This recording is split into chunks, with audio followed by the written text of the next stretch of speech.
Chapter 22. He moves to the tool chest and for a moment I thought he was going to kiss me again, but instead he reaches for his t-shirt and he puts it over his head. I look down at his jeans and notice it's compact in the front. I quickly look down at the overall and I'm back to blushing again. I unbutton the overall and remove it from my body. I hand it back to him and he takes it and throws it in the closet. He sure likes to throw his belongings. I can just imagine what his house or his dorm must look like, with clothes laying around the place and it looks like a complete and utter mess. Let's go, he cocks to the door and starts to walk out, without looking back. I look all around me like this can't be real. I'm in disbelief. I just kissed Chris and he seems unaffected by all of this. I, on the other hand, am totally affected by what just happened. I can still feel his lips on me, and the touch has caused my own lips to be swollen from our incredible kiss. But how can he feel so calm after that kiss? I know he felt something because I felt him harden against me, and that was not his phone because his phone was in the back pocket of his jeans. "Are you coming?" Chris yells and sticks his head out of the door. I walk toward the door and shake my head at my stupidity. How did I end up kissing Chris? This is not like me, going around and kissing some random guy. Well, technically Chris is not some random guy, he was supposed to be my friend, and I don't know if he is still my friend after this. I step out the door and into the shop when I discern Chris is still emotionless. I hate this, the bastard feels nothing, and it was a mistake of kissing him. I'm ignorant. Right?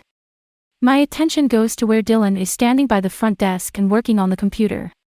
He lifts up his head and says, "You guys are done already? I thought you would be here longer." "Yeah. Well, Sushiana has to get going, she told me she has a lot of work to do for school." He shrugs. He's such a liar, I did not say that to him, he's the one who said he wanted to take me home. And it's a school night. It's a school night. Is he trying to be my father? I'm not a child, I'm an adult. He's treating me like a child and I'm the same age as Chris. Is he the same age as me or older? I don't think he's younger than me, he looks about in his 20s. But still, if he's older than me doesn't mean he can treat me like I'm some teenager. Oh. Okay. He looks at Chris with uncertainty, then he turns to look at me and says, "Sushiana, you are welcome back to my shop anytime." I smile. "Thank you, Dylan." "Well, let's go, Sushiana," Chris commands when he walks towards the door and stares back at me to make sure I follow right behind, but I think it's a warning glare to come with him or he himself will drag me out. I glance back at Dylan and say, "Goodbye, Dylan." "Goodbye, Sushiana, and come back soon." I nod and follow Chris outside. It's already getting dark as he drives me home. I stare out of the window looking at the headlights of other cars, there's silence and I'm left to think alone in my thoughts. I shouldn't even think such thoughts, but I can't help it. Why did he act so strange after we kissed, and especially after he got that call? Who was he talking to, anyway? He didn't even say anything to me when we were coming back to the car. Am I that bad of a kisser? True, I haven't kissed anyone before until him, but I can't be that bad. Can I? He pulls up to the driveway and turns off the ignition. Maybe I should confront him now before it's too late. I'm thinking too much about this. Shut up and stop thinking about this and just ask him already. My subconscious snarls at me and I oblige. "Chris, is everything okay?" I ask. "Yes." "Why?" He says harshly. "I just thought, after." He cuts me off way too fast. "You thought, what?" "After I kissed you, you thought things would change between us." "Wait." He starts to laugh, literally, he laughs at me. "You were thinking I wanted to become your boyfriend, don't make me laugh, Sushiana. I already told you, I don't do the girlfriend shit. So, whatever you were thinking don't, because nothing happened. I just kissed you, that's it."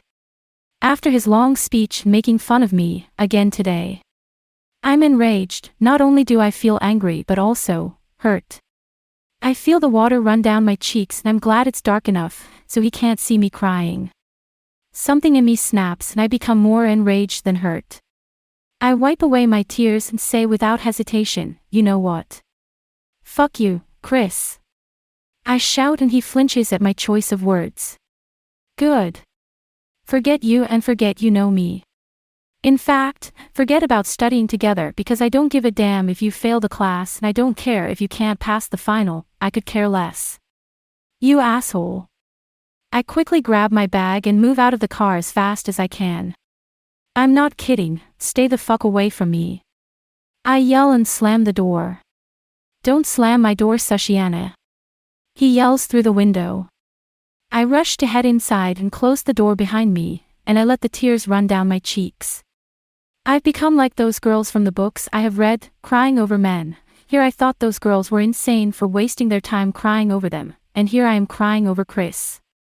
I know why they acted like they did because they had feelings for them and I started to feel something for Chris. What an idiot I am. I can't believe I ever had feelings for him. He's such a jerk. What was I thinking? Letting him do that to me. How could I be so stupid? I push the curtain to the side and look out of the window, he already left.